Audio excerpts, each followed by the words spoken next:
Miren chicos, la espirometría es el procedimiento por el cual nosotros vamos a manejar o vamos a medir los flujos forzados de aire en algún momento. ¿Ya? Históricamente estos fueron los primeros espirómetros. Actualmente son los que están abajo, ¿no? Con ese tipo de boquillas. La espirometría es una prueba diagnóstica que mide la función pulmonar de un individuo midiendo el volumen pulmonar y los flujos de ventilación para detectar posibles problemas de la función respiratoria. Recuerden que la mecánica ventilatoria, ¿no es cierto?, tiene dos fases: inspiración, expiración, inhalación, exhalación. Y que el tórax actúa como un fuelle, el elemento óseo, el elemento muscular y el elemento nervioso. Se llama fuelle un instrumento tipo acordeón, ahí dentro de los músicos, Lisandro Mesa, jala con aire y bota el aire, pero con melodía. Entonces los fuelles antes lo usaban los herreros, porque cuando querían trabajar el hierro lo sometían a altas temperaturas, al rojo vivo lo moldeaban. De pronto ya no querían ningún acabado, lo enfriaban con agua. Si querían modelarlo, lo enfriaban con aire, con fragua. Entonces el pulmón más o menos, la caja torácica tiene esa mecánica, una mecánica de fuelle. Expansión, contracción, expansión, contracción. ¿Sí? Y si yo hago esto, cuando yo presiono sale el aire, cuando yo expando entra el aire. ¿Entienden? Entonces eso es la mecánica ventilatoria. Y habíamos dicho que depende de los huesos, de los músculos y del sistema nervioso. Entonces esa función de aire se mide a través de una prueba que se llama la espirometría. El primer registro histórico de la técnica se remonta de la época de Galeno. Galeno ya se imaginaba y decía, oye, ¿cuánto de aire podemos botar forzadamente? Y hacía sus primeros intentos en la vejiga de los chivos, trataba de soplar y trataba de medir volúmenes. Fue el primero que daba los indicios de poder medir el flujo de aire. En 1681, Giovanni Alfonso Borelli experimentó con una columna de agua para medir el volumen de inspiración. Y en 1844, John Hutchinson diseñó el primer espirómetro que acuñó el término de capacidad vital expiratoria. Estos fueron los primeros tipos de espirómetros, analógicos y electrónicos. La ventaja de cada uno de ellos es una técnica barata, lleva poco tiempo, es una técnica no invasiva. Los tipos de espirometría son dos: la espirometría forzada y la espirometría simple. ¿Qué mide la espirometría forzada? Se le pide al paciente que, partiendo de una inspiración máxima, o sea, jala con toda su fuerza, realice una expiración máxima de esfuerzo en el menor tiempo posible. Jala y bota de golpe todo lo que pueda, en un solo soplo. Y esa es la espirometría forzada. La espirometría simple se le pide al paciente que, partiendo de una expiración máxima, expulse todo el aire de los pulmones normalmente durante el tiempo que necesite para ello. O sea, jala y bota como quieras. La forzada sí te fuerza a que botes el aire en el menor tiempo posible. Entonces, los parámetros medidos son: en la espirometría forzada vamos a ver la capacidad vital forzada y el volumen expirado en el primer segundo. Y en la espirometría simple se mide la capacidad la capacidad vital, la capacidad residual y la capacidad pulmonar. No es materia de estudio la espirometría simple. Hoy nos vamos a centrar en la espirometría forzada. ¿Qué vamos a medir? Dos variables. ¿Cuáles son esas variables? La capacidad vital forzada y el volumen expirado en el primer segundo. Los volúmenes pulmonares, ya habíamos estudiado. El aire que se moviliza durante la respiración puede dividirse en 4 volúmenes pulmonares. Habíamos dicho, el que entra y sale en una inspiración normal se llama el volumen corriente, llamado también volumen tidal, y es igual a 500 mililitros. El volumen corriente es el volumen de aire que se desplaza durante una inspiración o expiración común, 500 mililitros aproximadamente. ¿Qué es el volumen de reserva respiratoria? Es el volumen adicional que se inspira sobre el volumen corriente. En un hombre de 70 kilos, este volumen es aproximadamente 3.000 mililitros. El volumen de reserva respiratoria es la cantidad de aire que se exhala forzadamente luego de una exhalación normal. El promedio aproximadamente era 1.100, ¿cierto? Estos volúmenes ya los estudiamos. Y el volumen residual es el volumen de aire presente en el aparato respiratorio luego de una exhalación máxima.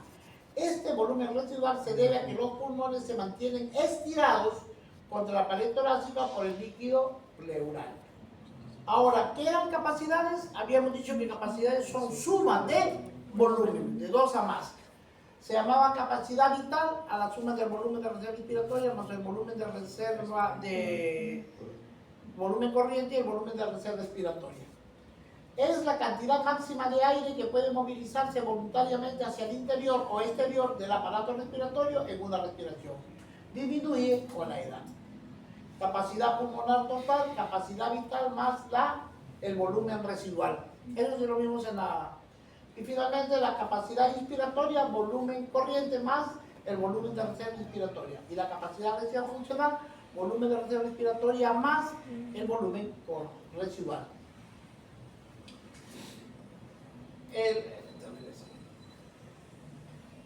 El protocolo. Cuando nosotros vamos a ver la espirometría, vamos a someterle a un paciente, ¿sí? Lo mandamos a espirometría porque tiene problemas de una tos crónica, con disnea, cansancio, fatiga. Vemos de que lo que nosotros queremos medir es la capacidad funcional. La prueba que mide la funcionabilidad del aparato respiratorio se llama la espirometría, que van a medir los volúmenes y capacidades de aire que entran y salen. Entonces, en el protocolo son no fumar ni tomar café unas horas antes de la prueba. Durante la prueba de espirometría, la posición debe estar sentada, la persona sin ropa comprimida. Llega al examen, lo mandas al bañito y le ponen una bata, que esté cómodamente. Colocación de una pinza nasal. Le hacen jalar, jale el aire, porque el examen no es otra cosa que le dicen, jale el aire con toda tu fuerza. Y le ponen el tubo del espirómetro y le dicen, sopla con toda tu fuerza en el menor tiempo. Esa es la idea. Pero si yo le tapo, parte del aire se sale por la nariz y eso anula el examen. Por eso, inspira, inmediatamente le pinza la nariz. Sopla. Y eso es lo que va a botar. Eso es lo que vamos a medir, el aire forzado.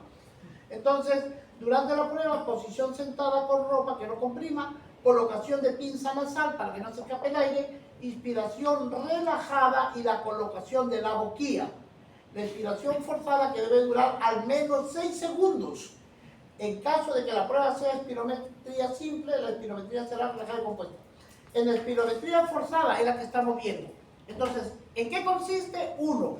Al paciente que se le va a hacer, se le sienta, relajado, se le invita a que se ponga una batita. 2. Se le explica, Cholo, yo quiero que hagas lo siguiente, vas a jalar con toda tu fuerza y llena pulmón. Y con el menor tiempo posible vas a soplar.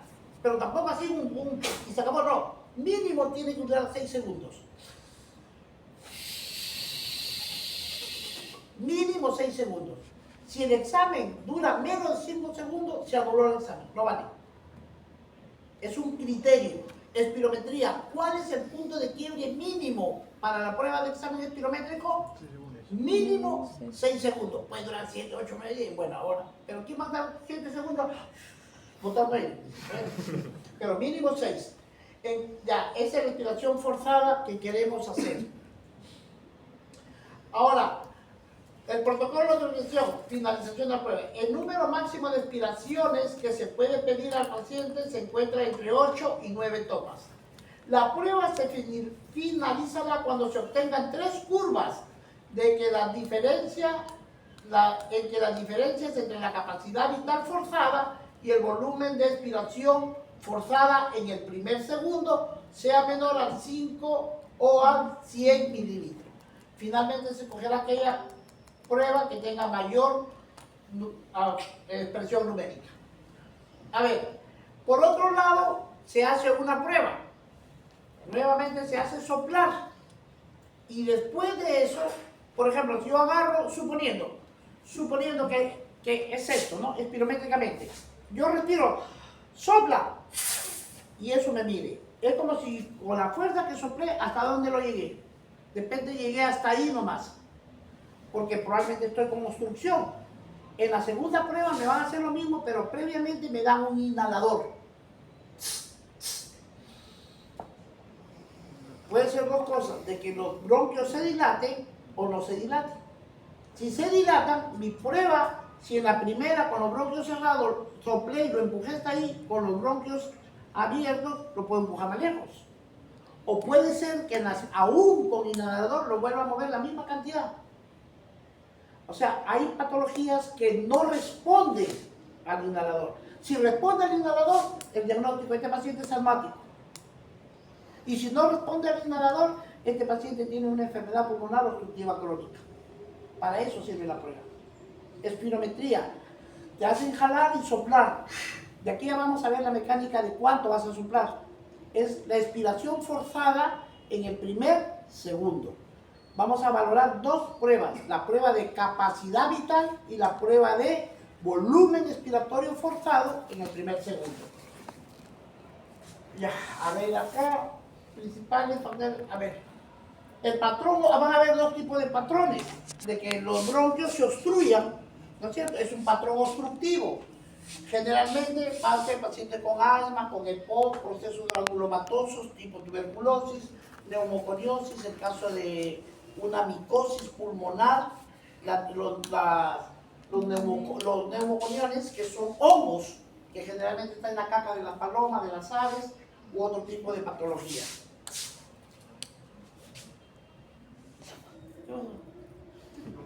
Se apagó.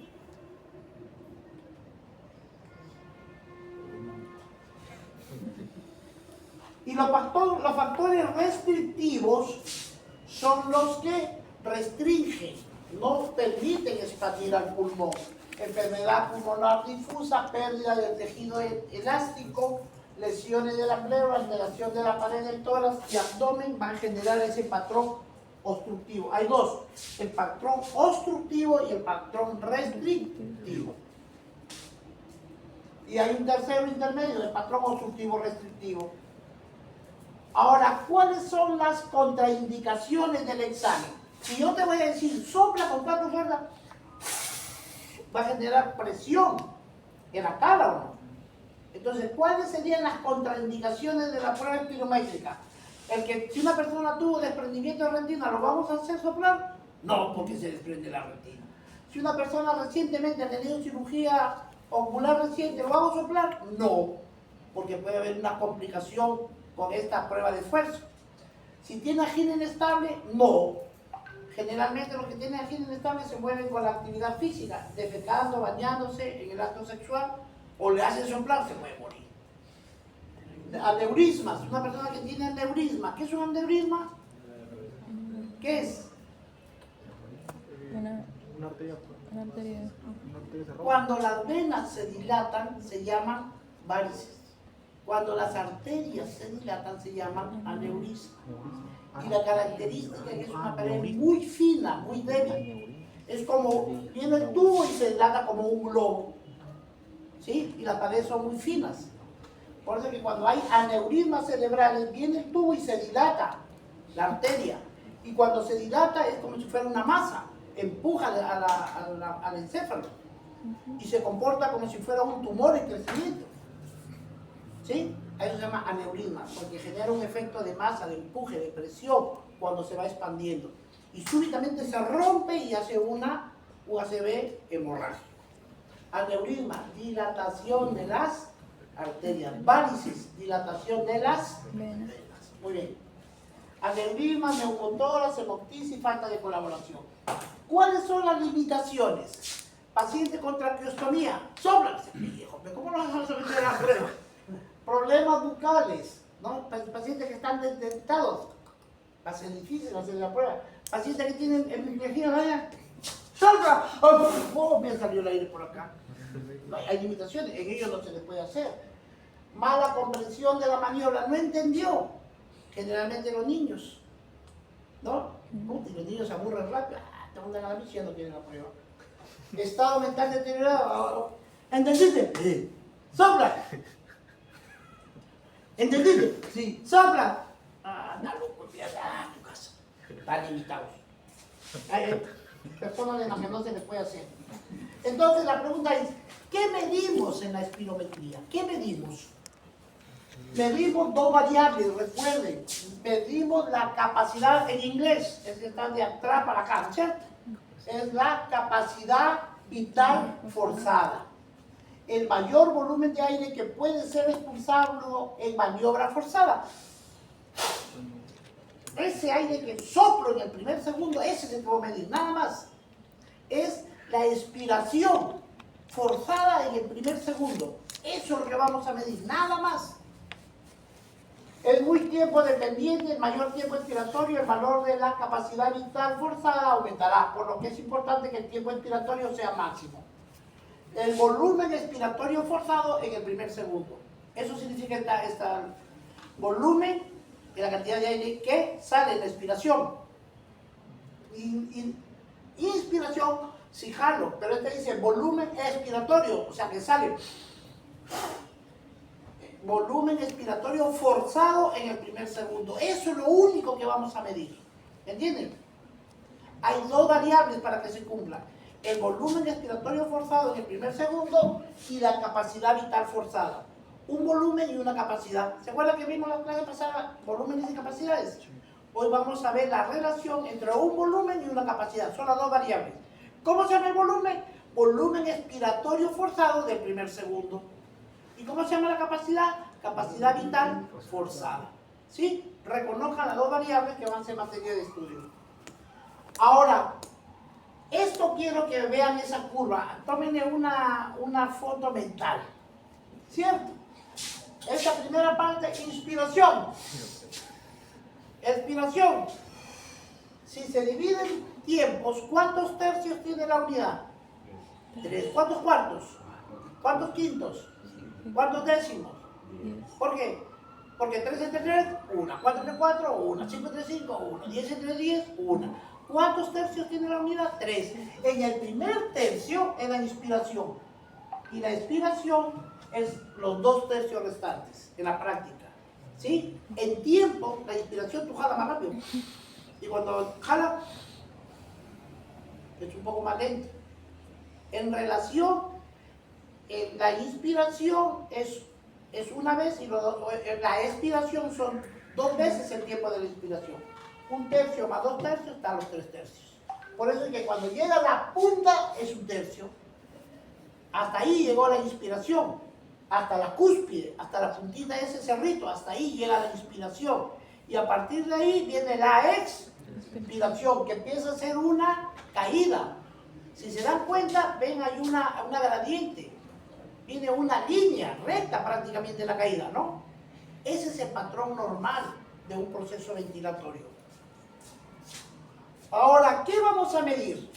Van a haber va a haber un sistema de coordenadas. Las horizontales, llamadas también X, y las verticales, llamadas también abscisas. ¿Se acuerdan? Las ordenadas. Estas son las X. En las X, ¿qué mido? El tiempo. Y en las verticales, ¿qué mido? Los volúmenes. O sea, cuando hacemos la prueba, le decimos, jala con toda tu fuerza. Le tapamos, ya hemos visto, le tapamos la vaina y le ponemos aquí el espirómetro. Y le digo, sopla con toda tu fuerza. Lo que yo quiero que sople mínimo 6 segundos. Si el examen dura menos de 6 segundos, ese examen espirométrico no vale. ¿Entendieron? Vaya a venir por ahí una preguntita libre. ¿Cuál es el tiempo mínimo para valorar una prueba espirométrica? 6 segundos. Menos de 6 segundos no. Puede durar más de 6, igual o más de 6, pero nunca menos de 6. ¿Entendieron? Por eso es que obedece esta gráfica. Vamos a ver los 6 segundos. Y este tiempo con el volumen. Mira, cuando tú tienes el aire en la inspiración, tú soplas. Y cuando tú soplas, el aire sale así, ven. En el primer segundo. ¿Entiendes? Esa curva roja es la salida del aire. ¿Estamos? Cholito, siéntate aquí. El Cholito está sentado aquí, ya le dijimos, está cómodo. Jala, Cholo, con toda tu fuerza. Y cuando yo te digo ya, tú vas a soplar prolongadamente 6 segundos. Pero la primera dala con toda tu fuerza. Y le tapamos. Ya, sopla. Hasta que me cumplen los 6 segundos. Pero yo solamente mido 1 segundo. Entonces, el espirómetro, cuando yo lo hago soplar, así como el electrocardiógrafo hace la marca, el electrocardiógrafo, el espirómetro me hace este dibujo. Y después yo como examinador, yo voy y controlo. Este es el primer, segundo, primer, segundo, tercer segundo, cuarto, quinto y sexto segundos de tiempo. Entonces nosotros solamente vamos a valorar la expiración que salió con todas las fuerzas solamente en el primer segundo. Y en el primer segundo, ¿cuánto de volumen hizo? 1 litro, 2 litros, 3 litros, casi 2 litros y medio, ¿no? Entonces, en el primer segundo, ¿cuánto de aire botó esa paciente? En el primer segundo, 2 litros y medio. ¿A los cuántos segundos llegó a botar los 3 litros? Casi a los 2 segundos. Y desde los 2 segundos mantiene una meseta, porque todavía sigue soplando. Y llegó. Esto es la curva de una persona normal. ¿Entendieron? La espirometría mide la expiración, la salida de aire forzada solamente en el primer segundo. ¿Estamos? Entonces tú jalas aire y soplas. Y eso es lo que medimos. Hacemos el corte en el primer segundo, más o menos 2.5 litros de aire. Y para que la prueba sea, tiene que la meseta pasar los 6 segundos. Entonces, si yo mido desde aquí hasta la línea roja, todo eso es la capacidad. Y todo esto de aquí es el volumen. A ver, vamos a ver más figuritas para entenderla. Criterio de aceptación. Los trazados no deben tener artefactos, no debe producirse amputación al final de la respiración, el inicio de la maniobra con volumen extrapolado al menos del 5%, el tiempo de respiración preferiblemente superior, igual o superior a los 6 segundos, excepto los niños porque no lo aguantan mucho, y los criterios de reproductibilidad. La variabilidad, acuérdense, son las 2 variables que estudia la espirometría. ¿Cuáles son las variables que estudia la espirometría? La capacidad y un volumen. Capacidad y volumen. Capacidad vital forzada. Volumen expiratorio forzado en el primer segundo. Esas 2 variables vamos a evaluarlas. ¿Entienden? ¿Se queda bien claro? ¿Cuáles son las variables que es una capacidad y un volumen? ¿Cómo se llama la capacidad? Capacidad vital forzada. ¿Cómo se llama el volumen? Volumen expiratorio forzado en el primer segundo. ¿En qué tiempo se hace? En 6 segundos. ¿Cómo interpretar la espirometría? Se interpreta, está bien realizada la espirometría, presenta obstrucción, restricción o ambas, es leve, moderada, grave o muy grave. Y para eso vamos a tener los patrones. Nuevamente, recuerden, aquí nosotros hacemos el tiempo y en la vertical son los volúmenes. Ahora quiero que vean una curva de volumen-tiempo normal. Este de aquí hasta acá hay 1 segundo. 1, 2, 3, 4, 5, 6. Mínimo tiene que tener 6. En este caso ha durado 7, 8 segundos. 8 está acá. Más o menos 7 segundos y medio ha durado ese pata soplando, ¿cierto? En el primer segundo, 1 segundo, súbanla aquí. ¿Hasta cuánto llegó? A 2.75, no llegó a los 3. ¿Cierto? Si me preguntan, ¿cuál fue el volumen expiratorio en el primer segundo? De acuerdo al diagrama. 2 puntos. 2 puntos, está por encima de la mitad, 2.75 podría ser. ¿Estamos? ¿A cuánto llegó su máximo volumen? A 3 litros y medio. ¿Cuándo lo alcanzó? Entre 1, 2, entre 3 y medio alcanza la meseta prolongada. ¿Sí? Y pasó los 6 segundos, que es el punto corte. Sí, bacán. ¿En cuánto ya viene? Porque ya tiene necesidad de volver a jalar aire. Y empieza a terminar de botar, viene, cae en 8 segundos. Hace una pequeña pausa y vuelve a jalar. Es como cuando se meten abajo de la piscina, cuando están jugando en la playa, en el río. Jalas aire y te metes. Dura más de 6 segundos. Al 7º ya te falta el aire. Y cuando llegas a la superficie, es más o menos la prueba. Así significa, para ver la capacidad con que tienes de resistir debajo del agua. Más o menos, ¿me van siguiendo o están perdidos? Perfecto. Muy bien, entonces, 1, el inicio del ascenso, en la salida siempre el inicio es prácticamente rápido. Vean la flecha roja, es como un cohete. Y genera un angulito aquí o no. Si yo le pongo aquí, este es un ángulo alfa. Entre el negro y el rojo forma un ángulo. Miren la figura, son características. A veces en el paso se van, doctora, léame esta espirometría. Entonces ya ustedes van más o menos, ya tienen idea. ¿Qué están midiendo? El volumen expiratorio forzado del primer segundo con relación a la capacidad vital forzada. Entonces, en este caso, en el primer segundo, ¿cuánto botó? 2.75 de volumen, ¿no es cierto? 2.75 litros en el primero. Pero miren, el rojo representa la salida del aire. Prácticamente el ángulo es pequeño y está súper velocidad. Y luego que ya va volteando la curva y hace la meseta. Entonces, ¿cuáles son las características de la curva volumen-tiempo normal? Uno, el inicio con el ascenso es rápido, la línea roja. ¿Es rápida o no? Dos, la tangente a la curva con un ángulo estrecho. El negro es rápido hasta los 2 segundos. El rojo es la tangente. Aquí hace un ángulo, ¿cierto? Es un ángulo estrecho. Esa es una característica de la espirometría normal. Y por último, la capacidad vital forzada está próxima a los valores de referencia. ¿A cuántos son los valores de referencia? De 3 a 4 litros. Y él alcanza, está entre los 3,75, casi 4, y hace la meseta. A ver, vamos a ver otro ejercicio como para... ¿Y qué pasa cuando el problema es obstructivo? Vean, este es un complemento, la materia de estudio es la de arriba, ¿ya? Este es complemento. En otras palabras, si gustan lo vamos a entender. Yo quiero que entiendan esta parte. Miren, la parte obstructiva con relación, ¿qué ven? Miren la curva.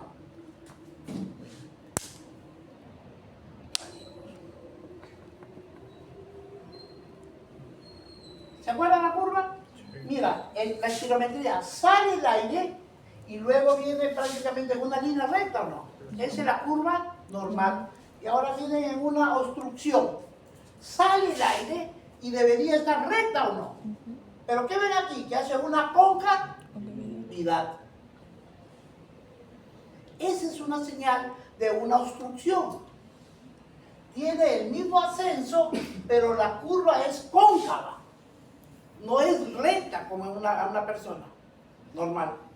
Entonces, la característica del flujo obstructivo es, uno, es de inicio con ascenso rápido, igualito que el normal.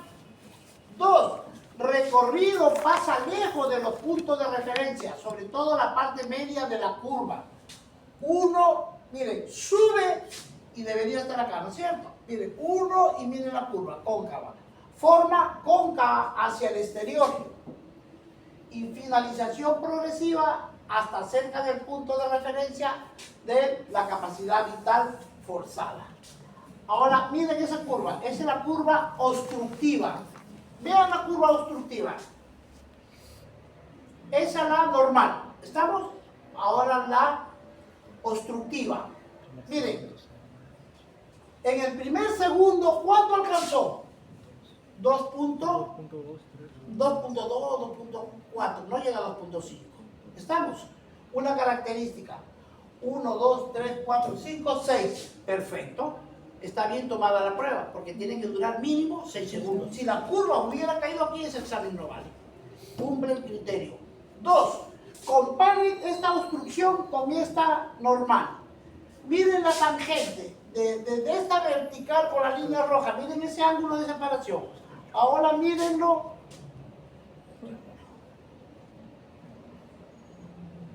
Debe volver arriba.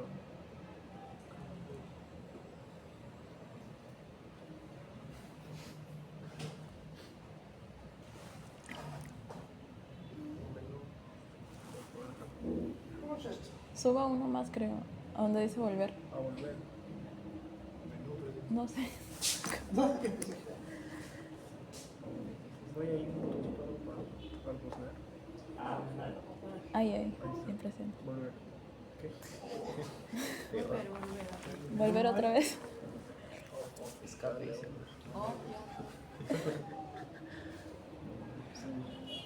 Yo lo tengo como le control, y retrocede, y retrocede, y retrocede.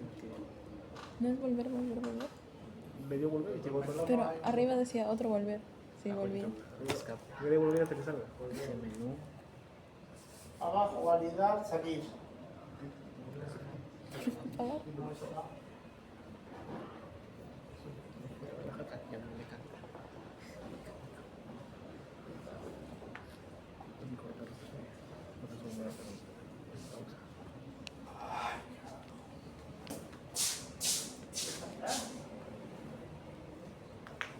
O apaga y prenda.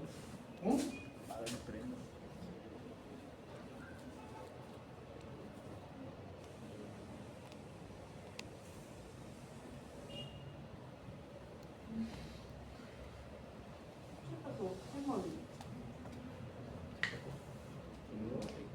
Apaga y prenda. Ya.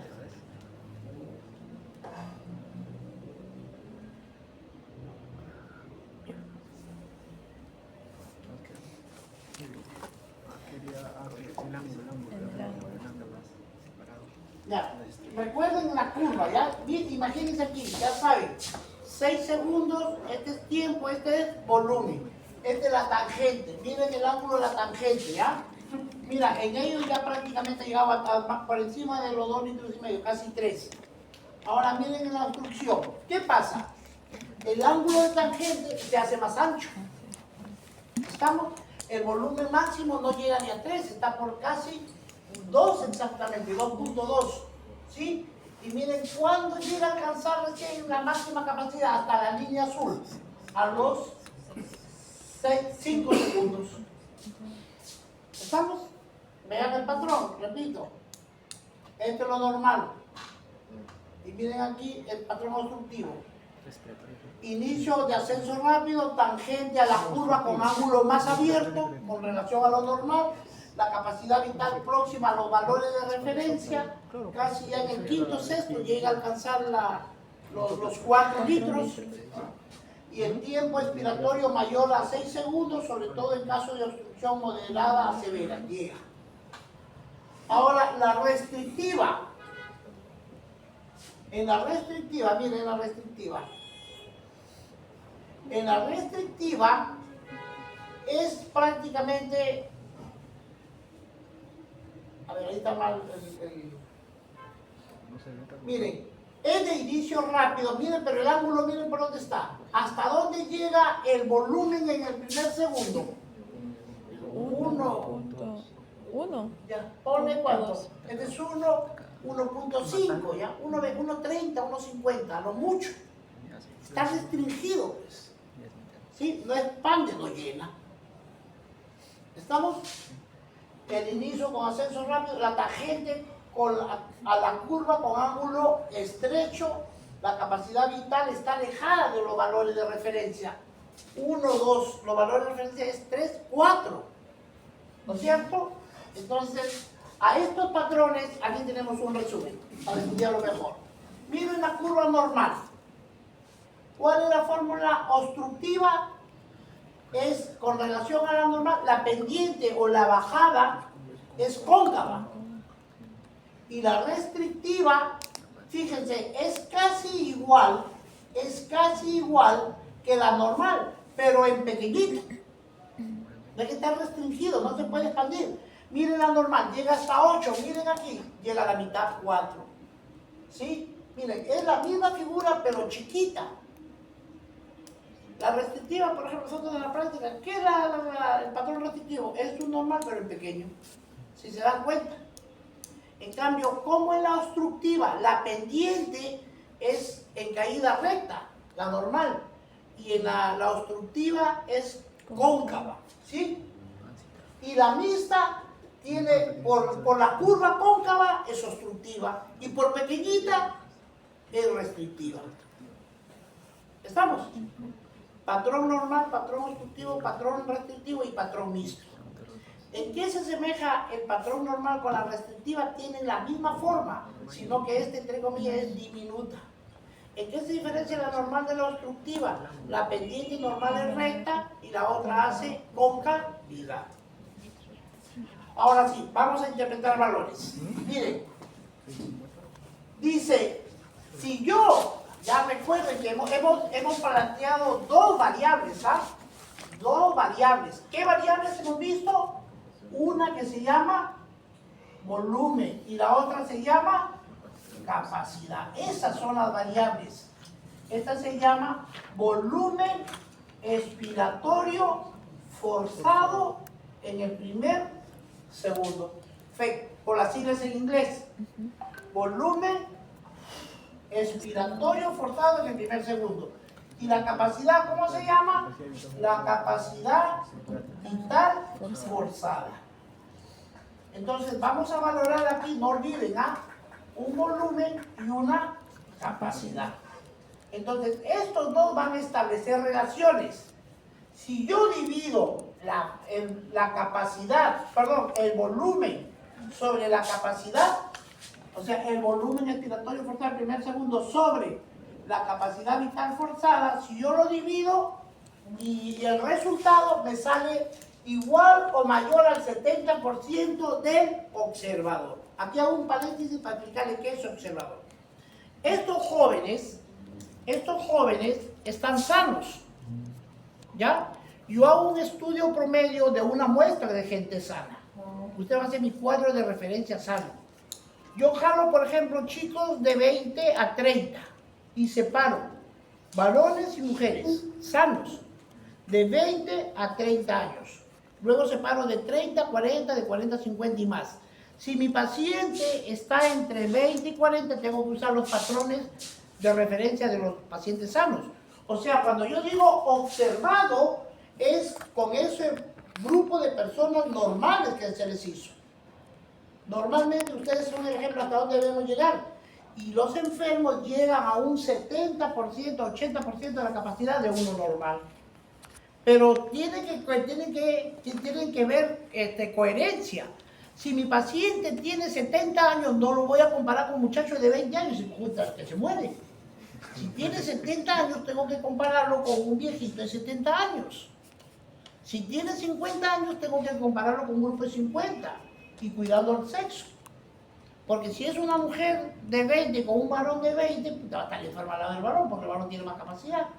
Entonces, el grupo modelo, el grupo observado, el grupo de referencia, tiene que coincidir en edad y sexo con el paciente que es examinado. ¿Me entienden? A eso se refiere. Entonces, ¿qué hacemos? Una vez que a través de la espirometría de las curvas ya hemos sacado dos datos. El volumen expiratorio en primer segundo, sí, que puede ser normal, puede ser obstructivo, restrictivo o mixto, que ya lo hemos visto.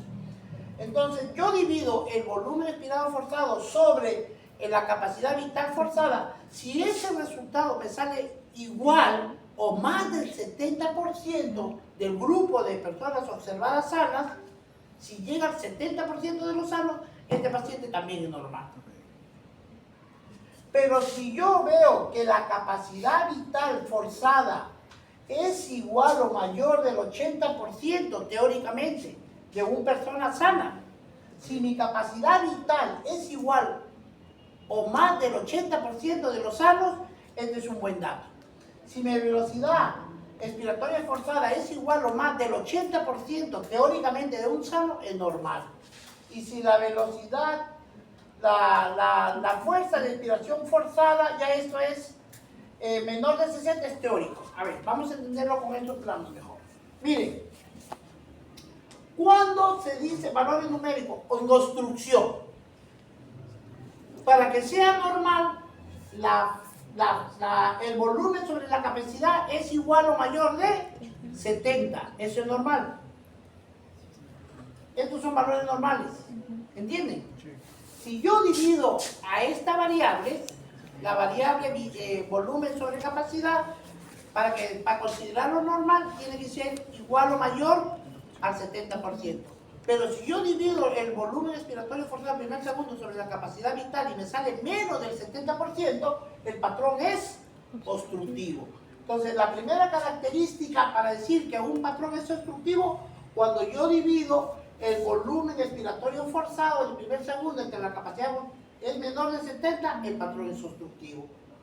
Los parámetros que hemos visto, capacidad vital forzada en litros, el volumen inspiratorio forzado en primer segundo en litros y esta relación en porcentaje, ¿no es cierto? 70% de lo observado.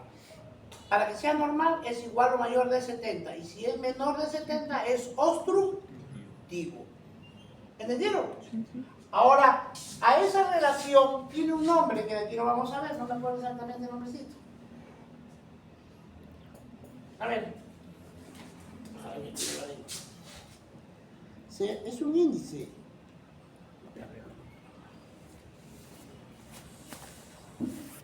¿Cómo se llama el índice de la división del volumen expiratorio forzado en primer segundo entre la capacidad vital forzada?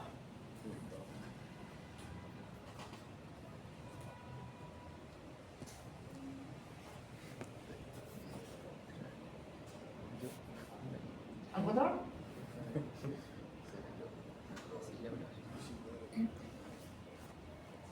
Se llama el índice de Tiffinau. ¿Qué? El índice, aquí lo van a encontrar, ¿ah? Porque puede ser pregunta, así se llama. El índice de